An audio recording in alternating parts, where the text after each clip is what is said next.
Mon nom est Camille Sanson. Je suis né à la baie Shawinigan en 1935, dans cette merveilleuse région de la Mauricie. Mes parents, les parents du côté de ma mère, mon père, étaient tous de la région de la Mauricie. Et je suis allé à l'école primaire à la baie Shawinigan, avec des gens qui sont connus maintenant et qui sont aussi dans un domaine où j'ai déjà évolué en politique. Et à l'âge de 10 ans ou 11 ans, notre famille a émigré vers le nord-ouest québécois, qu'on appelle communément l'Abitibi. C'est maintenant l'Abitibi-Témiscamingue. On est parti en 1946 pour émigrer vers l'Abitibi parce que mon père, qui avait travaillé à Shawinigan pour la Belgo, qu'on appelle maintenant la Stone Consolidated, et qui avait aussi travaillé pour la Shawinigan Engineering, qu'on appelle maintenant Hydro-Québec. Mon père avait toujours voulu être propriétaire d'une terre. Enfin, il a été propriétaire en s'en allant dans l'Abitibi d'un lot de colonisation qui nous attendait là. Il avait été en Abitibi une année auparavant, visiter des amis, des parents. Et on l'avait convaincu de se procurer un lot de colonisation. En fait, il y avait un programme gouvernemental qui accordait des lots de colonisation à des gens avec certains avantages, qui l'avaient convaincu que c'est là qu'il fallait aller parce que l'avenir, c'était là. Évidemment, on s'est en allé en Abitibi à l'âge de 11 ans. Je suis arrivé là et les services, évidemment, n'étaient pas les mêmes que les services que nous avions à la baie Shawinigan, notamment au niveau scolaire. Quand vous êtes en campagne, dans ce temps-là, on parle de 1946, quand vous êtes en campagne, vous avez une école pour un rang, quand il y a du monde dans le rang, évidemment, et une institutrice pour 6 ou 7 classes. Ce qui fait qu'à mon arrivée là-bas, parmi mes bons souvenirs, j'ai eu une institutrice, non pas qui travaillait à me dire qu'est-ce que je devais faire, mais qui me demandait de l'aider, parce que je sortais d'un collège à Shawinigan et j'étais peut-être un peu en avant d'une institutrice de campagne qui fait 5 ou 6 classes et qui n'a surtout pas le temps de s'occuper de tout le monde et de toutes les classes en même temps. Alors, j'ai eu un petit peu cette possibilité de venir en aide à des institutrices, non seulement une, mais plusieurs. Et ça m'a permis, de découvrir que j'avais peut-être un peu de leadership sans le savoir. Et j'ai évidemment aidé beaucoup des jeunes de mon âge ou les plus jeunes à ce moment-là. Mais comme on est en Abitibi, comme on est dans un secteur où c'est pas facile de poursuivre des études, et surtout quand notre père est un cultivateur sur une terre de colonisation qui n'est pas encore toute défrichée, ça veut dire qu'on n'a pas évidemment tous les moyens financiers nécessaires. Et il faut aller, à bas âge, travailler, chercher des sous pour aider à la famille. Comme moi, je suis l'aîné de la famille, ça me revenait à moi de faire ça. Et dès l'âge de 15 ans, j'ai commencé à travailler à l'extérieur. J'ai travaillé d'abord pour une compagnie de chemin de fer en Ontario, avec mon père qui est venu pour quelques semaines avec moi, mais après ça, il retournait à la maison pour, évidemment, les occupations qui étaient les siennes. Et moi, j'ai continué à travailler pour le chemin de fer pendant tout l'été. À l'automne, je me cherchais un emploi, mais quand on n'a pas 16 ans et qu'on a 15 ans, c'est plus difficile. Alors, j'ai demandé du travail et ce que j'ai pu trouver à ce moment-là, c'était un emploi d'assistant mesureur pour la Compagnie internationale de papier, qu'on appelait CIP. Et c'est dans le secteur de Val-d'Or que j'ai été travailler pour la première fois. Évidemment, là, j'étais jeune, je n'étais pas expérimenté, j'ai dû faire face à tout ce qu'on doit faire face quand on va travailler sur un chantier en forêt. Et évidemment, j'ai travaillé là pendant quelques années. Ça m'a amené à retourner aux études, à Duchesnay pour aller chercher mon diplôme et mon permis de mesureur de bois.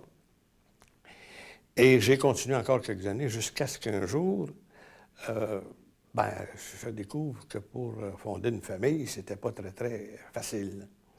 Donc, à la demande de mon épouse maintenant, je suis sorti pour chercher d'autres choses. Et ça m'a emmené pendant presque une année à travailler pour une compagnie qui faisait de la prospection pour les mines. Ça ressemblait un peu à ce que je faisais en forêt. C'est du travail en forêt, ça aussi. Mais ça me permettait de venir chez moi un peu plus souvent. Et finalement, ça m'a permis de fonder un foyer. Et dans cette année-là, l'année où je me suis marié, c'est l'année aussi où j'ai changé d'emploi. Je me suis retrouvé chez un concessionnaire automobile, commis aux pièces, et on s'est mariés cette année-là. Là, j'étais proche de chez nous et ça me permettait de faire mon travail, mais en même temps d'entreprendre d'autres choses. Alors, pendant que j'étais commis aux pièces pour Rouen Auto Illimité, à ce moment-là, ça m'a permis de joindre les rangs de la jeune chambre de commerce de Rouyn-Noranda. Et à la jeune chambre de commerce de Rouyn-Noranda, on donnait, parmi tous les comités qui avaient disponibles, il y avait un comité qui m'intéressait particulièrement. C'était le comité d'art oratoire.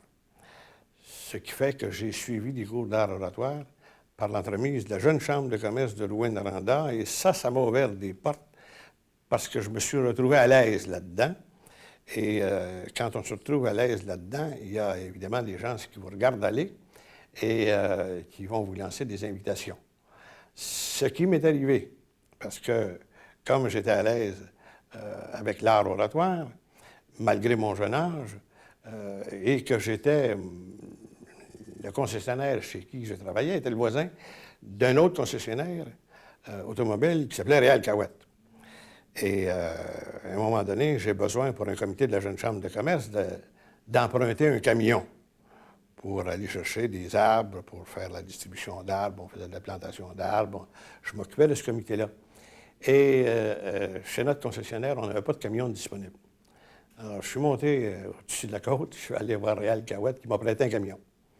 Et avec ça, on a fait tout notre travail, mais après, je suis allé lui reporter son camion, c'est bien sûr. Je voulais le remercier, et là, il m'a invité dans son bureau. Et il m'a demandé de m'asseoir, il m'a longuement parlé.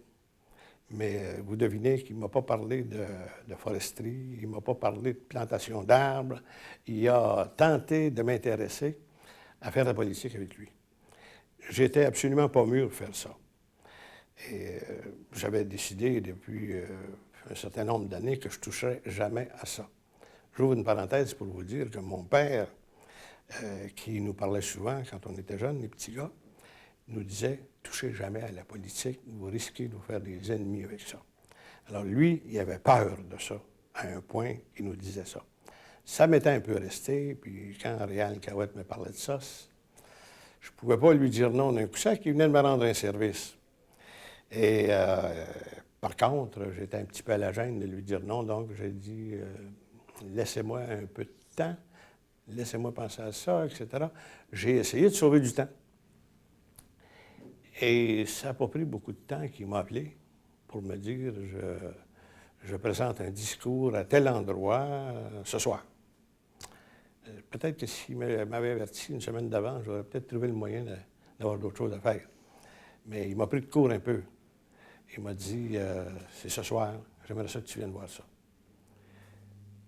Comme je n'étais pas plus impliqué que d'aller regarder ce que ça avait l'air, et que dans le fond, ça m'intéressait bien gros, parce que Réal Cahouette était un orateur extraordinaire. Je l'écoutais depuis des années à la radio le samedi soir, alors que je n'étais absolument pas intéressé à la politique, mais j'écoutais l'homme. Je trouvais que ce qu'il disait avait de l'allure, et c'est aussi dans la façon de livrer son discours qu'il m'a eu. Comme c'est un gars qui a du charisme, qui avait du charisme extraordinaire, je suivais l'homme. Alors, je suis allé. Et à la fin de son discours, je suis allé le féliciter. Évidemment, lui, il savait ce que ça voulait dire. Je n'avais pas fini de le féliciter, qu'il m'a dit « Veux-tu monter dans ma voiture? J'ai un autre discours à faire, j'aimerais ça que tu viennes avec moi. » Là, j'étais pris, je ne pouvais pas dire non. Je suis allé. Et tout le long de ce voyage qui a duré peut-être 20 minutes entre deux paroisses, et essayait de m'avoir avec son parti dans le temps. Et je lui disais que je suivais l'homme, mais que son parti ne m'intéressait pas. Et il m'a répondu ceci. C'est peut-être ça qui était sa force. Il m'a répondu ceci. Il dit, je ne te demande pas de suivre mon parti. Si je t'intéresse, viens avec moi. C'est comme ça qu'il m'a eu. J'ai suivi à partir de ce moment-là, à chaque fois qu'il y avait des événements quelconques, j'étais là. Et il m'a rapidement demandé d'être maître de cérémonie de ces assemblées. Il m'a impliqué. Je ne l'ai jamais vu venir, là. Puis je n'étais pas intéressé à faire de la politique. À ce moment-là, absolument pas. Mais comme les événements se précipitaient, je l'avais suivi en 1956 aux élections provinciales, quand il était candidat libéral au provincial, dans l'Abitibi-Est. Je n'ai pas fait la campagne avec lui à ce moment-là, j'ai fait la campagne dans le comté voisin, mais pour le même parti, parce que Réal, que je voulais suivre, était candidat libéral provincial. Alors moi, je faisais campagne du côté d'Edgar Turpin, qui était député de Rouyn-Noranda, député libéral. Mais tout de suite après cette année-là, en 1957, c'est venu l'ère de l'élection fédérale et Réal Cahouette, qui était, enfin, une espèce de bête politique, il ne ratait pas une occasion de se présenter quelque part. Et comme il avait été battu aux élections de 1956, il s'est présenté en 1957. Et là, j'ai suivi l'homme encore une fois, mais là, j'ai fait campagne en 1957. Le gouvernement d'Iffenbaker a duré à peu près 9 mois. Il y a une autre campagne qui arrive en 1958. Je suis encore Réal Cahouette en 1958. Et plus je suivais, plus je m'embarquais, évidemment. Et de là, la formation de son parti, parce que, évidemment, il a laissé le groupement auquel il appartenait à ce moment-là pour lancer son parti, dont il est devenu le chef. Et c'est à partir de ce moment-là que j'étais beaucoup plus impliqué. Je n'étais absolument pas intéressé avec l'autre groupe. Mais là, c'était l'homme qui m'attirait encore. Alors, je suis allé avec lui. Et en 1958, on a fondé ce nouveau parti-là. J'étais à l'Assemblée de fondation à Montréal, moi qui n'étais pas impliqué beaucoup. J'étais là, mais à partir de ce moment-là, j'en avais par-dessus la tête. J'étais impliqué. Et j'ai fait avec lui de la télé dès 1958, 57, 58, dans le mois de décembre, quand la station de télévision a émis ses premières émissions, nouvelle station de télévision, les premières émissions, le Réal Cahouette avait loué du temps d'antenne. Et comme il était bien habitué de faire des discours devant des foules, mais pas du tout dans la télévision, il m'a dit, toi, tu pourrais peut-être m'aider, tu pourrais peut-être agir comme, me présenter, agir comme animateur. Et ben, j'ai dit, oui, on va faire ça.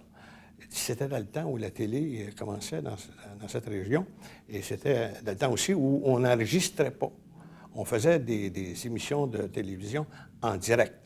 Alors, il y a quelqu'un d'autre qui faisait une émission avant nous autres. Il était à 7h, 6h30, 7h moins quart.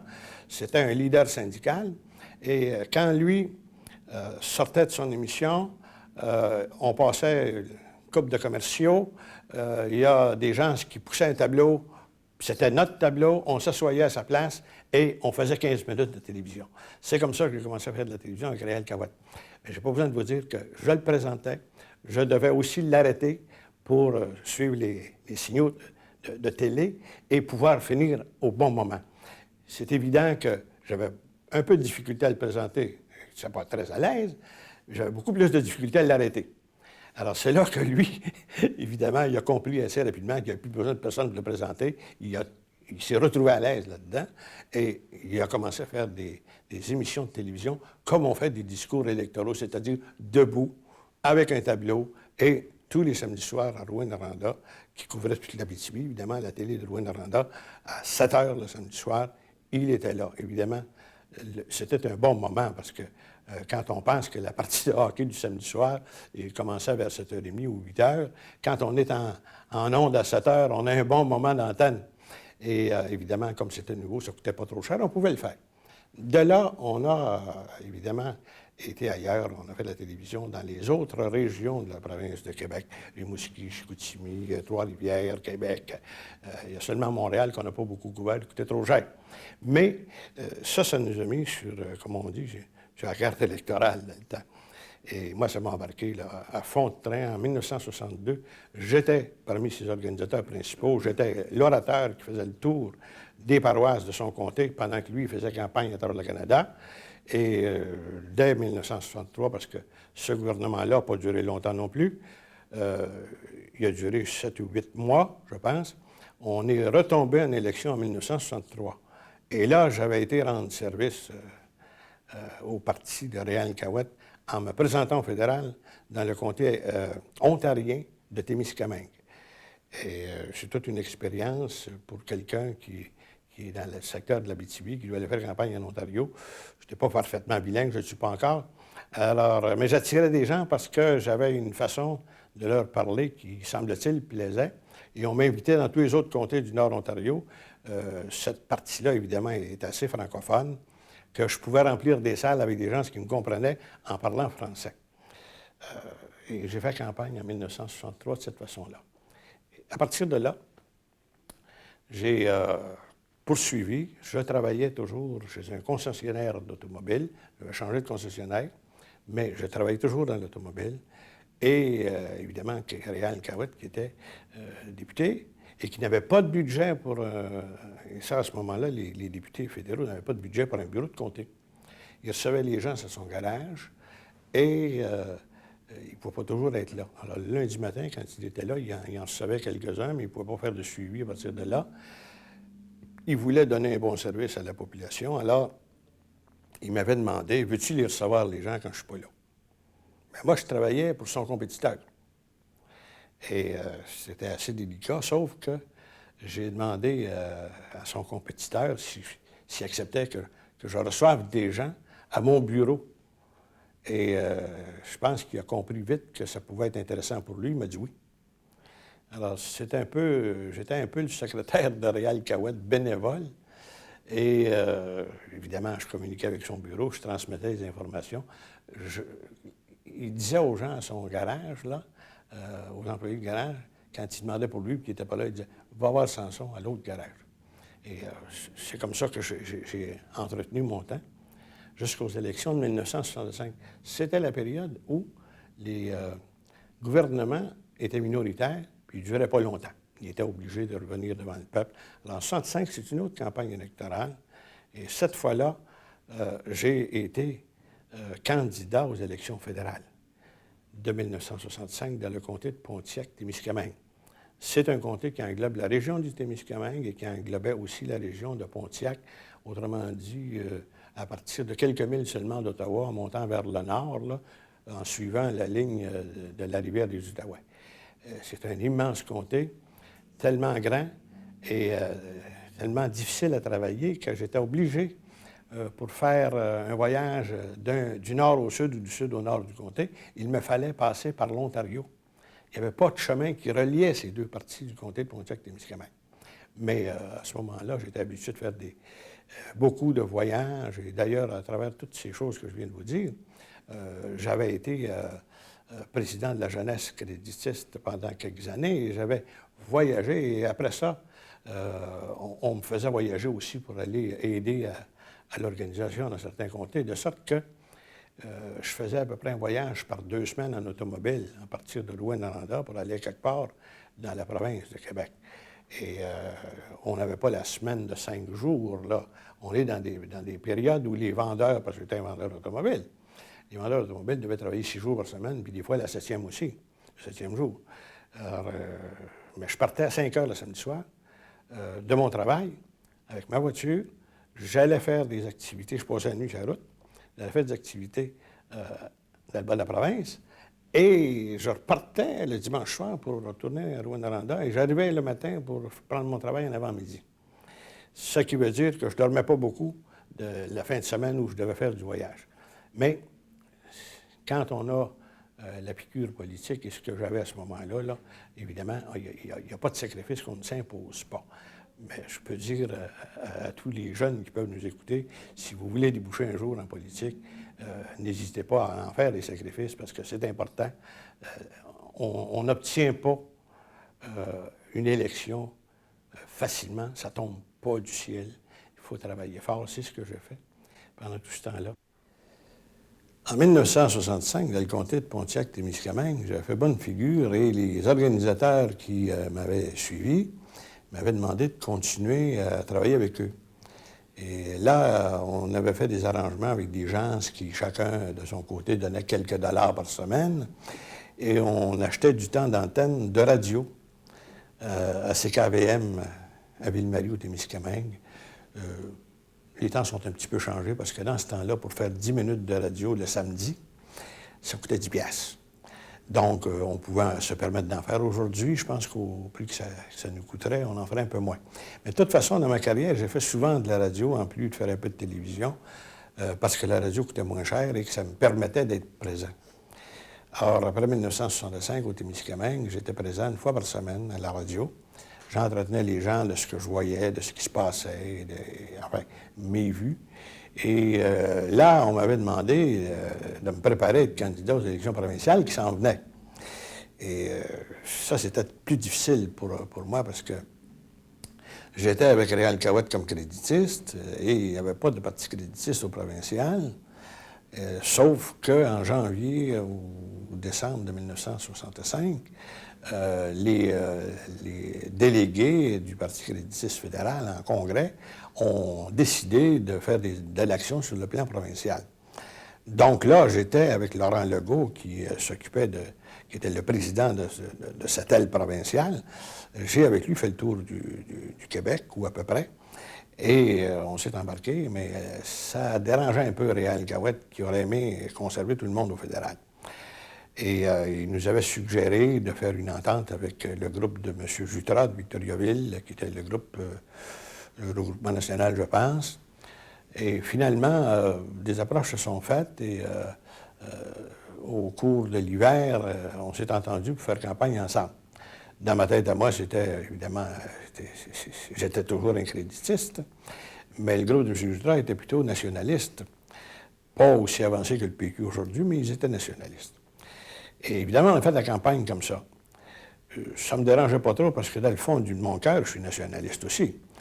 Mais je ne suis pas un séparatiste, c'est bien sûr. Il y a une différence entre les deux, il faut comprendre la différence.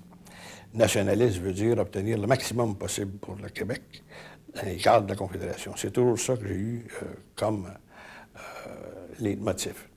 Et évidemment, là, j'ai fait une excellente figure. Je me suis classé deuxième devant le candidat de l'Union nationale. Et l'Union nationale, c'est l'année où l'Union nationale a pris le pouvoir. C'est donc vous dire que je me classais pas trop mal. Mais là, je commençais à trouver que c'était difficile de faire de la politique de cette façon-là, parce que c'était pas un parti qui me convenait totalement. Et je suis sorti de ça, puis je suis retourné avec Réal Cahouette au fédéral. Et j'ai fait la campagne de 1960. Après avoir fait la campagne pour le RN en 66, j'ai fait la campagne de 68 avec Réal Cahouette dans son comté, pour lui. J'ai fait les estrades, enfin, je faisais des discours pour lui. Et j'ai réintégré totalement, comme je le faisais auparavant. Et à un moment donné, on se retrouve en congrès. On se retrouve en congrès en janvier 1970 à Québec. Et encore une fois, là, les militants qui étaient en congrès ont pris la décision que leur parti, non pas un parti bicéphale ou une alliance quelconque, mais que leur parti ferait de la politique provinciale. Là, on m'a demandé, plusieurs délégations sont venues voir, m'ont demandé de prendre la présidence de ce parti-là, on était le 24 janvier 1970, et qui, le 25 janvier, devenait un parti provincial par la volonté des militants, puis moi, j'en étais le président. Évidemment, j'avais besoin de faire une tournée de la province pour ramasser partout en province toutes les possibilités pour préparer des candidatures, parce que les élections de 1970 étaient dues au plus tard, enfin, si on parle de 4 ans, étaient dues en juin 70, si on parle de 5 ans, en juin 71. Mais notre organisation allait bien. Le recrutement des présidents régionaux, des présidents locaux, ça allait très bien. Et tellement bien que j'ai toujours eu l'impression que l'Union nationale, sous M. Bertrand, qui était le premier ministre, avait peut-être saisi le message et avait avancé un peu la date des élections. Autrement dit, on était en pleine campagne de recrutement et de fondation de notre parti provincial quand on a eu des élections provinciales de déclencher. C'était, si je me rappelle bien, le 13 mars 1970. Alors, j'étais le président, on n'avait pas de chef. Ce qu'on a fait, j'ai réuni de toute urgence les gens de l'exécutif avec une représentation de toutes les régions. On les a réunis à Québec et nous avons pris la décision de faire un congrès de chefferie le dimanche qui suivait. C'est donc dire que nous avons fait un congrès de chefferie le 20 mars 1970. C'est absolument impensable. Ce qu'on a fait là, ça ne pouvait pas se penser qu'on pouvait réunir du monde en congrès et faire un congrès de chefferie. Mais nous l'avons fait. On l'a fait ouvert. On dit, tous ceux qui sont membres et qui veulent venir au congrès, vous serez délégués en présentant votre carte de membre. Et on a rempli le centre Monseigneur Marcoux à Québec de cette façon-là. Et évidemment, là, on n'a pas de chef. Et il n'y a pas de candidature. Au cours de la semaine, s'est dessiné certaines candidatures. Certaines personnes ont laissé aller leur nom. Le groupe de Réal Cahouette au fédéral, les députés fédéraux, ont suscité des candidatures. C'était de bonne guerre, c'était bien. Moi, je n'ai pas laissé aller mon nom parce que je n'avais pas intention de présenter mon nom. Sauf qu'on s'est retrouvés à Québec la veille de ce congrès-là, c'est le 19 mars. On s'est retrouvés à Québec. Et là, les délégations ont commencé à me demander de présenter ma candidature. La formule qui avait été retenue par notre exécutif, c'était de recevoir des bulletins de présentation jusqu'à 10 heures le matin du 20 mars. Or, là, sous la pression de ceux qui me le demandaient, j'ai laissé signer mon bulletin, je l'ai laissé présenter, et on est allé en me disant, mais coudonc, s'il y a quelqu'un qui fait l'affaire, je ne laisserai pas courir mon nom plus loin. Mais au cours de l'avant-midi, on s'est vite rendu compte que je pouvais prendre ça, cette chefferie-là, et enfin, on me le demandait de le faire. Alors, à ce moment-là, il y a eu évidemment des discussions de coulisses. Plusieurs me demandaient d'y aller, mais d'autres me disaient, laisse donc aller quelqu'un d'autre, qui est telle ou telle autre personne. Finalement, j'ai dû prendre une décision, et la décision que j'ai prise, c'est que je laisse mon nom. Alors, je me retrouve donc chef du ralliement créditiste du Québec en mars 1970. Les élections ont lieu le 29 avril 1970. Alors, on doit faire campagne avec de petits moyens, parce que nous n'avions pas de caisse électorale à ce moment-là. On avait beaucoup de bénévoles, par exemple, beaucoup de gens qui étaient prêts à nous aider. Et on faisait travailler des bénévoles. Évidemment, j'ai préparé un plan de campagne. J'ai fait le tour de la province. Je suis allé au maximum possible un peu partout. On avait loué les services d'un pilote avec son avion, un petit avion. Alors, moi, je n'arrivais pas en 747, j'arrivais en Cessna quand j'arrivais quelque part. Et évidemment, c'était le printemps. Et le printemps, vous avez des journées où c'est chaud, vous avez des journées où c'est froid, vous avez aussi encore de la neige à certains endroits. Ça n'a pas toujours été facile de faire campagne. Je dois vous dire que je me suis retrouvé en pleine campagne électorale à un moment donné, alors que je devais faire un discours à la TUC, avec un pilote qui était un homme de grande expérience. Il est arrivé pour atterrir à la TUC avec le petit Cessna sur roue et il a relevé en me disant « Je ne peux pas atterrir ici parce que c'est une piste roulée. » Je dis « C'est quoi, c'est une piste roulée? » C'était fait pour des avions sur ski. Puis il dit « Comme là, la neige, évidemment, rendu dans le mois d'avril, on risque d'avoir un problème en atterrissant. Donc, on n'atterrit pas. » Je dis « On va pas atterrir où si on n'atterrit pas ici? » Il m'est arrivé en me disant, on va aller atterrir au lac à la Tortue, parce que là, il y a une piste sur terre où je peux atterrir avec mon avion sur roue. Alors, on est allé atterrir au lac à la Tortue. On ne pouvait même pas rejoindre quelqu'un de notre avion au téléphone pour dire qu'on changeait l'horaire. Et il faut atterrir quelque part, on ne peut pas rester dans les airs. Alors, on a atterri au lac à la Tortue et il y avait un gonflement du lac à ce moment-là. Les eaux étaient montées et l'avion est atterri, mais on n'a pas pu me rendre jusqu'au chemin parce qu'il y avait trop d'eau. Et évidemment, il n'y avait personne. On passait 5 heures le soir Et là, il n'y a personne pour nous recevoir. Il a donc fallu descendre de l'avion, marcher un peu dans l'eau, et puis tenter de trouver un endroit. Donc, la première maison, la plus proche, on est arrêté là. Et on était quelques-uns avec moi. On est arrêté là et on leur a demandé si on pouvait téléphoner. Alors, on est entré, on a téléphoné pour avoir quelqu'un pour venir nous chercher, pour nous emmener à La Tuque en automobile. Petite anecdote, c'est qu'à ce moment-là, on était dans la cuisine et on parlait avec les gens. À un moment donné, la dame disait à son époux, elle dit, garde, là, c'est Camille Sanson qui parle là, à la télévision, notre salon. Ça fait que là, ils se sont avancés pour regarder ce que je disais dans le salon. Pendant ce temps-là, moi, je les regardais faire. Puis, à un moment donné, notre voiture arrive et la personne vient en dedans, elle dit à la dame, elle dit, je suis venu chercher M. Sanson. Alors, c'est là qu'elle a compris que j'étais là, mais elle ne m'avait pas reconnu. Elle ne pouvait pas s'imaginer que moi, j'arriverais chez elle comme ça, mais comme un cheveu, c'est à ça. Et on est allé à La Tuque en automobile. On a fait une assemblée à La Tuque un peu tard, plus tard que prévu. J'avais une autre assemblée à faire à Shawinigan que j'ai fait un peu plus tard que prévu. Mais ça, c'est des choses qui nous arrivent en temps de campagne électorale. Il y a eu le même problème, d'ailleurs, en atterrissant à un moment donné à Montmagny, alors que je devais aller faire une petite assemblée à Montmagny et retourner faire une assemblée dans le comté de Montmorency le même soir. Alors, le pilote m'a atterri sur une piste de terre à Montmagny, printemps, avec des trous dans la piste. Il m'a atterri là en me disant, on va atterrir en Jack Rabbit. Ça veut dire quoi, ça, cette affaire-là? Il dit, on va atterrir en saut. Alors là, on touche à terre, il remontait, touche à terre, il remontait, j'avais hâte que ça arrête un peu. Puis il n'y a pas, on atterrit le soir, il fait noir. Il n'y a pas de lumière sur la piste à Montmagny à ce moment-là.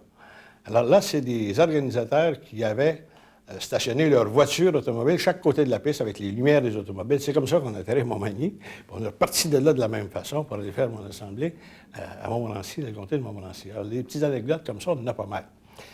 Il y a aussi, je dois vous dire que Réal Cahouette, qui était le chef fédéral, qui n'était pas tellement chaud à l'idée qu'on aille faire de la politique provinciale, avait un petit peu, enfin, il avait accepté le verdict des membres, mais j'avais demandé de nous donner un coup de main, et puis il m'avait dit oui, mais à ce soir-là, il m'avait joué un petit tour. C'est lui qui devait aller à Montmorency, et c'est ce qui m'a obligé d'aller à Montmagny et à Montmorency le même soir, dans des circonstances difficiles, parce qu'à Montmorency, il fallait atterrir à Sainte-Foy, donc il fallait faire de l'automobile. Alors, ce que Réal Cahouette avait fait, c'est qu'il s'était décommandé pour Montmorency, et il avait été faire une assemblée aux îles de la Madeleine. Quand je l'ai su, je n'étais pas de bonne humeur. Parce qu'aux îles de la Madeleine, on avait envoyé quelqu'un comme candidat en lui disant « Mets ton dépôt, mets ton nom, mais fais pas de train parce que tu ne gagneras pas ça. » On ne prétendait pas gagner rien aux îles de la Madeleine à ce moment-là. Alors, notre jeune homme est allé et les gens des îles l'ont bien reçu, se sont occupés de lui, de telle sorte qu'il est resté là pour le temps de la campagne. Et, le lendemain, quand on s'est parlé, il dit « Comment ça a été avec Réal Cahouette? » Il dit « Pas de problème, il y a 1500 personnes dans la salle, puis on gagne. » Là, j'ai dit « Il y a quelque chose qui ne va pas, là, il y a quelque chose que tu n'as pas compris. » En tout cas, j'ai dit « Bonne chance, là. » Mais moi, j'étais certain qu'on avait besoin de Réal dans Montmorency. Il avait décidé d'aller aux îles de la Madeleine. C'était sa façon, lui, de nous dire qu'il n'était pas trop d'accord. Mais on a quand même passé à travers tout ça. Et après, on s'en est parlé. J'ai dit, ce soir-là, si tu avais été dans Montmorency, on l'aurait gagné. On était allé aux îles, on n'avait rien à gagner là. Mon gars a pris 67 votes, je pense. Il riait. En politique, ça arrive, ça. On peut être dans le même parti, on peut partager certaines idées, mais sur le plan du travail à faire, sur le plan de l'organisation du travail, évidemment, on est tous des humains, on a tous nos façons de voir. Et bon, on a un petit peu certains accros d'organisation parfois. Mais on n'a jamais eu d'autres problèmes que ça là, par la suite, parce qu'on a fait élire 12 députés en 1970 à Québec. Réal en a 13 à Ottawa. C'est évident que si on n'avait pas été à Québec, il aurait peut-être pu conserver ces 13 tout le temps, et puis pas de division de force. Quand on fait un parti à Québec et un parti à Ottawa, c'est sûr que ça divise les forces. Pour un certain temps, les forces vont rester ensemble. Mais à un moment donné, il y a des gens qui vont dire, ben moi, mon travail c'est à Ottawa, l'autre, mon travail c'est à Québec, et c'est pas toujours les atomes ne sont pas toujours crochus, là. Alors, il y a d'autres partis qui connaissent ça, là, au moment où on se parle. Un à Québec, puis l'autre à Ottawa, avec les mêmes philosophies. Sur le plan de l'organisation, ça leur crée certains problèmes, parfois, comme nous autres, on en a connu en 1970. Alors, on a quand même fait élire 12 députés en 1970 à travers tout ça, avec les péripéties d'une campagne électorale pas facile, pas d'argent. Mais je pense qu'on a été élu 12 à ce moment-là pour une raison bien simple. C'est qu'il y avait ce qu'on appelle en politique un vacuum. Il y avait un vide politique. Les électeurs qui nous suivaient, nous autres, n'auraient pas suivi cette année-là ni le Parti libéral, ni l'Union nationale. Ça leur prenait quelque chose d'autre. Il y avait le Parti québécois qui, en même temps, se présentait que nous autres, mais ils n'auraient pas non plus suivi le Parti québécois. Parce que nous représentions, évidemment, nous représentions des gens qui en avaient assez, qui voulaient d'autre chose, mais qui voulaient pas n'importe quoi comme autre chose. Alors, à ce moment-là, on représentait, nous, la classe, je dirais, la classe moyenne. Beaucoup les petites gens, parce qu'on faisait campagne en parlant beaucoup du besoin de garantir, enfin, un revenu à tout le monde. Puis, on parlait pour les gens qui ont besoin d'avoir une voix dans un Parlement, et on défendait ces gens-là. C'est probablement ce qui a fait qu'avec notre élection, on remplissait le vide qui s'était créé. Évidemment, il ne se crée pas un vide de même pour chaque élection. Ça arrive une fois de temps en temps où vous allez avoir une vague qui va partir d'un côté, parce que, collectivement, sans s'en parler trop, les gens en ont assez. On voit ces mêmes vagues-là au niveau municipal, on les a vues au niveau fédéral aussi par la suite. Il y a toujours, à un moment donné en politique, quelqu'un, et ça se multiplie, qui pense qu'on doit avoir d'autres choses que ce qui existe. Alors, c'est là que les nouveaux arrivants vont bénéficier du support d'une population. Dans la mesure où ce support-là se retrouve dans une même région, concentré dans un même comté, vous allez faire élire des électeurs, pas des électeurs, des députés. C'est ce qui nous est arrivé en 1970. On a pris la région de l'Abitibi au complet. On a pris la région de l'Estrie. On a pris la région de la Beauce, le sud de Québec. Alors, ça a été ciblé. On a pris, en 1970, 11 et quelque chose de voix, et ça nous a donné 12 députés. Je pense que c'était le compte parfait. Alors qu'on a vu, à la même élection, le Parti québécois prendre 23 des voix et n'avoir que 7 députés. Évidemment, ils étaient sous-représentés par rapport au pourcentage de vote. Et c'est arrivé aussi pour d'autres partis, mais nous étions le parti qui avait reçu le nombre de députés en fonction du pourcentage de vote. C'était l'idéal. Si ça se passait toujours comme ça, on n'aurait pas besoin de penser à changer le mode d'élection comme ça se fait présentement. Il y a du monde qui pense d'avoir un mode d'élection à la proportionnelle, parce que c'est pas toujours évident que si un parti a plus de votes que l'autre, puis qui se retrouve dans l'opposition. Ça arrive au Parti libéral, ça, présentement. Il peut avoir plus de votes que le Parti québécois, puis dans l'opposition, parce que son vote est concentré à un seul endroit, particulièrement, alors que le vote de l'autre est plutôt, en général, l'adresse de la province. Et là, ça fait penser à des gens qu'il faudrait avoir une réforme électorale en fonction d'une proportionnelle. Et je pense qu'on devra aller là un jour si on veut continuer à pouvoir dire que notre démocratie québécoise est bien en vie. Alors, c'est ce qu'on pense, et c'est ce que je pensais à ce moment-là aussi même. Parce qu'en 1970, là, moi, j'étais un parti reconnu parce que j'en avais 12. Mais pourquoi on m'a reconnu de cette façon-là? C'est parce qu'au Parlement fédéral, on était reconnu si on en avait 12. Comme il n'y avait pas de précédent à Québec, on a utilisé le précédent au gouvernement fédéral. Mais comment on pouvait reconnaître le Parti québécois qui n'en avait que 7? Ça aurait été, évidemment, injuste de ne pas les reconnaître parce qu'ils avaient 23 du vote. Alors, les discussions ont eu lieu, j'ai fait partie des discussions. Pierre Laporte, à ce moment-là, qui était le leader parlementaire, Pierre Laporte nous suggérait fortement de trouver un moyen de les reconnaître aussi. Et l'Union nationale était partie aux discussions également. Alors, nous avons fini par croire ensemble que si on décrétait que 12 députés, ça pouvait nous faire reconnaître, 20 pouvait faire reconnaître un parti aussi, 20 du vote. Alors, après cette élection de 70, après la reconnaissance des partis, on travaille à l'Assemblée nationale en faisant notre possible. Évidemment, j'avais peut-être un handicap par rapport à d'autres chefs de parti. Moi, j'étais loin. Mon comté était le comté de Rouyn-Noranda, qui est devenu par la suite le comté de Rouyn-Noranda-Témiscamingue. J'ai été le dernier, d'ailleurs, député de Rouyn-Noranda. C'est devenu Rouyn-Noranda-Témiscamingue par la suite.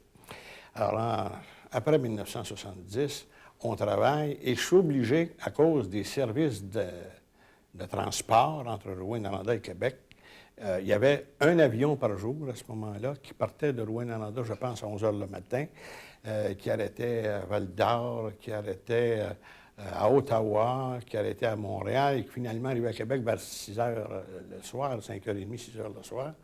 Ça veut dire, ça, que pour servir une population, siéger au Parlement de Québec, aller dans son comté pour faire son bureau de comté le lundi. D'abord, ça ne m'était pas possible parce qu'il fallait que je revienne le lundi, moi. Je faisais pendant ces années-là mon bureau de comté le samedi ou le dimanche, dans certains cas. Et évidemment, comme ça prenait 6 heures d'avion pour arriver, 6 heures d'avion pour retourner, j'ai pris l'habitude de voyager en automobile. Alors, la première année, en 1970, on a siégé au mois de juin et un peu plus tard, je pense, parce que le gouvernement de M. Bourassa venait d'être élu. C'était l'assurance maladie, c'était un gros dossier.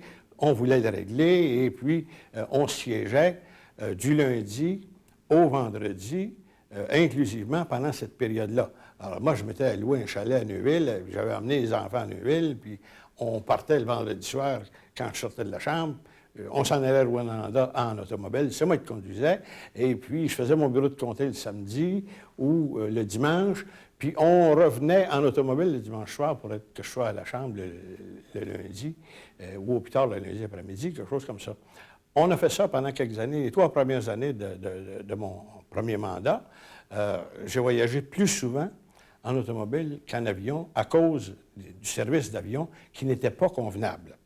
Et d'ailleurs, par la suite, un peu plus tard, j'ai participé à faire des pressions pour qu'on puisse avoir un autre service qui était celui de Québec Air qui s'offrait pour la région. Et ça me permettait et ça permettait à tous les gens qui partaient de Québec à aller à Rouyn-Noranda ou venir, Rouyn-Noranda et Val-d'Or, ça permettait de faire le voyage dans un sens 1 heure, dans l'autre sens 1 h 20 minutes. Donc là, c'était le grand luxe pour nous autres. Ça nous permettait de voyager, faire notre travail, pas trop perdre de temps. Mais pendant les 3 premières années, j'ai mis beaucoup de temps à voyager en automobile et évidemment, c'est difficile parce qu'on a beau être jeune, mais je l'étais à ce moment-là, évidemment, c'est fatigant de faire de la voiture. Ça me prenait 11 heures de voiture pour me rendre de Québec à Rouyn-Noranda. Et vous faites ça deux fois dans la même fin de semaine, vous avez un problème de fatigue à un moment donné. Mais quand même, on l'a fait parce qu'on y croyait et on a passé à travers tout ça. J'ai eu évidemment certains petits problèmes parce que tous les tiers partis qui ne sont pas bien ancrés risquent le même problème que moi j'ai vécu, c'est-à-dire un peu d'embrouillage, là, puis à un moment donné, les députés, ils ne savent pas exactement de quel côté s'en aller. J'ai vécu ça. Évidemment, il n'y a aucune rancune envers personne. Mais je peux vous dire aussi que pendant que j'étais là, j'ai aussi vécu, parce que j'ai vu et entendu des députés du Parti québécois s'en prendre à leur chef parce qu'il n'a pas été élu, s'en prendre à Jacques Parizeau parce qu'il n'a pas été élu, et qu'en 1973, il leur avait fait un budget de l'an 1. Alors, il y a toujours de la grogne dans les tiers partis tant qu'ils n'arrivent pas au pouvoir un jour. Puis même au pouvoir, bien là, il y a aussi de la grogne, mais le pouvoir a une attraction différente.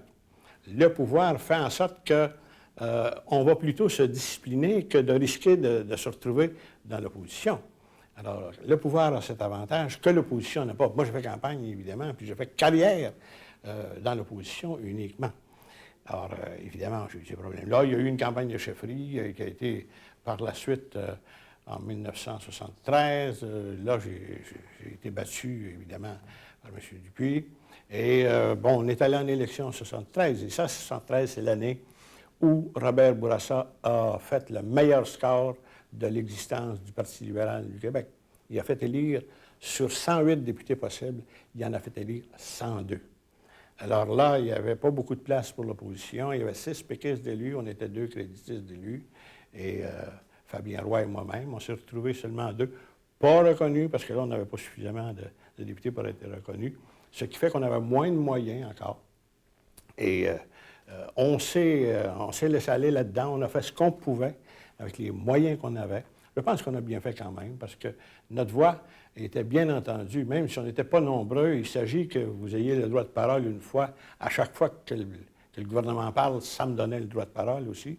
Moins longtemps que les autres, mais j'avais le droit de parole. Alors, quand on a le droit de parole souvent et qu'on est capable de s'en servir, ça donne autant de résultats que d'être présent puis ne pas pouvoir parler. Ça, c'est évidemment, c'est plus frustrant pour les députés qui sont au pouvoir parce que ce sont les ministres qui présentent les projets de loi et il y a la discipline de parti qui fait qu'ils ont moins de temps de parole. Évidemment, ça se comprend. Il y en avait 102. S'il avait fallu que tout le monde veuille parler le même jour, ils auraient eu de drôles de problèmes. Mais, enfin, moi, j'ai vécu tout ça. J'ai vécu des grands débats et je me suis retrouvé jusqu'à l'élection de 1976 où j'étais à ce moment-là encore chef de parti. Et j'ai tenté de faire élire des gens, mais je n'ai pas été chanceux. C'est l'année où le Parti québécois a tout raflé, ou à peu près. Et cette année-là, j'ai sauvé mon siège de Rouyn-Noranda. Et là, à partir de là, j'ai dû siéger avec le Parti québécois au pouvoir et avec un référendum dans le décor.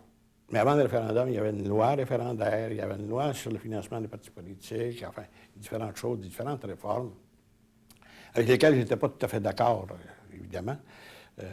La loi sur le financement des partis politiques, on en dira ce qu'on voudra maintenant, mais ça ne permet pas aux tiers partis de vivre, parce que ça oblige les agences qui donnent plus de 100 $ à un parti, les oblige à accepter d'avoir leur nom publié.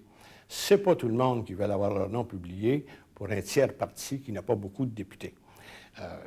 J'imagine qu'ils acceptent plus facilement d'avoir leur nom publié si ils ont donné quelque chose au parti au pouvoir ou à l'opposition officielle qui sera le prochain pouvoir. Alors ça, c'est une réalité. Je l'avais vu comme ça au moment où cette loi-là s'est présentée. Je l'avais souligné à ce moment-là. Mais, enfin, elle a été votée, cette loi-là. Mais je pense que moi, j'en ai souffert. Notre parti, à ce moment-là, a souffert parce que là, on ne pouvait pas facilement se financer. Avant cette loi-là, il y a des gens qui nous donnaient de l'argent pour notre parti, mais dites-le pas, parce qu'ils ne voulaient pas être associés à un parti qui ne prendrait pas le pouvoir. On appellera ça comme on voudra, mais la force des choses, c'est que les partis politiques se financent avec l'argent que les gens veulent bien leur donner. On taxe personne. On ne peut taxer personne. Et évidemment, ça m'a occasionné des problèmes de financement puis des problèmes d'organisation. Ça devenait invivable. J'étais le seul député de mon parti à l'Assemblée nationale. Et en plus d'avoir une élection à faire face, j'avais d'abord un référendum à faire face en 1980. Et à ce référendum-là, je me suis aligné avec le groupe du non qui était présidé par M. Claude Ryan. J'étais un des vice-présidents de M. Ryan pour cette campagne-là. J'ai fait campagne avec M. Ryan, avec M. Gérard Delévesque, avec Jean Chrétien, qui était délégué de M. Trudeau pour cette campagne-là, Jean Marchand également, et d'autres ministres fédéraux. Mais j'ai fait campagne à peu près partout. Hein. J'ai présenté des discours à peu près partout. Et j'ai fait mon gros possible pour que notre option, ait gain de cause. Et effectivement, nous avons eu gain de cause. Mais le fait d'avoir travaillé avec M. Ryan, Jean Chrétien, Gérard Delévesque pendant tout ce temps-là m'a amené à comprendre que j'avais beaucoup plus d'affinité avec la façon de voir de ces gens-là, qui était une façon de gros bon sens, basée sur des réalités. Et comme je n'ai jamais été nécessairement un doctrinaire, j'ai toujours tenté, dans la mesure du possible, d'approcher les problèmes et les solutions avec le gros bon sens. Alors, gros bon sens que moi je prônais, gros bon sens que je voyais dans le travail que ces gens-là faisaient, et aussi le fait que, évidemment, je me retrouvais devant rien, ou à peu près sur le plan des moyens, j'ai vite réalisé que je serais plus utile et que je pourrais aussi aider plus mes gens si je m'accrochais après une structure capable de fonctionner. C'est là qu'on a réussi à s'entendre et que je suis devenu député libéral. J'ai siégé comme libéral à l'Assemblée nationale de septembre 1980 jusqu'au déclenchement des élections en avril 1981. Je n'ai pas été chanceux en avril 81, pas plus que certains autres députés libéraux sortants qui ont été défaits. Évidemment, c'est à partir de ce moment-là que je n'étais plus à l'Assemblée nationale. Et j'ai pris un mois pour penser à ce que je devrais faire par la suite. Et tout à coup, il y a quelqu'un qui m'appelle pour me dire « Je voudrais voir ». Je vais aller le voir. Ce quelqu'un me dit « Si vous voulez faire de la radio chez nous, on vous offre un contrat ». J'étais déjà habitué un peu de faire de la radio, puis de faire de la télévision, puis de faire des choses comme ça. Comme débatteur à l'Assemblée nationale, j'avais pris certaines habitudes aussi. Je me suis dit probablement que j'aimerais ça. Et on m'a engagé pour 3 ans, j'ai fait ces 3 ans-là. Et après ça, j'ai fait un contrat ailleurs qui a duré 9 ans. Finalement, j'ai fait 12 ans de radio suite à ma défaite à l'Assemblée nationale du Québec. Mais pendant ces 12 ans de radio-là, j'ai côtoyé, aussi souvent que je le désirais, j'ai côtoyé des ministres, des députés, des membres de l'Assemblée nationale. Je les invitais à venir à la radio parler de leur vécu comme je le fais aujourd'hui. D'ailleurs, moi, c'est la première fois que je le fais, mais je l'ai fait faire à d'autres pas mal avant. Alors, j'ai eu beaucoup de plaisir à faire ça avec ces gens-là et j'ai conservé de bons contacts et de bonnes relations avec les ex-parlementaires de l'Assemblée nationale et certains des parlementaires encore actuels. Et évidemment, c'est ce qui m'amène à vous dire que, pour moi, l'amicale des parlementaires, des anciens parlementaires du Québec, je trouve ça important parce que ça me permet, quand je peux le faire, d'aller rencontrer des gens que je connais et que j'ai aimés. Et quand je dis aimer, là, on a personnellement, là, j'ai aimé beaucoup travailler avec des gens qui n'étaient pas nécessairement dans mon parti, là. Tous les gens qui, de bonne foi, voulaient me parler, on était ouverts à le faire. Et je peux vous dire que je ne pense pas que j'ai eu beaucoup d'ennemis à travers à tous ces parlementaires. C'est évident que j'avais peut-être des atomes crochus plus avec certains qu'avec d'autres, mais il y a une vie qui se vit à l'Assemblée nationale à travers les débats. On peut, d'un côté ou de l'autre de la Chambre, ou en face l'un de l'autre de la Chambre, on peut débattre nos points de vue, parfois de façon musclée, mais quand le débat est terminé, il y a une vie sociale à vivre. Il faut aller manger, il faut aller prendre un café, il faut aller faire ci, faire ça. Et chacun des parlementaires qui dessert le public à l'Assemblée nationale a une vie aussi de famille ou une vie personnelle ou enfin un vécu quelconque qui intéresse un autre parlementaire.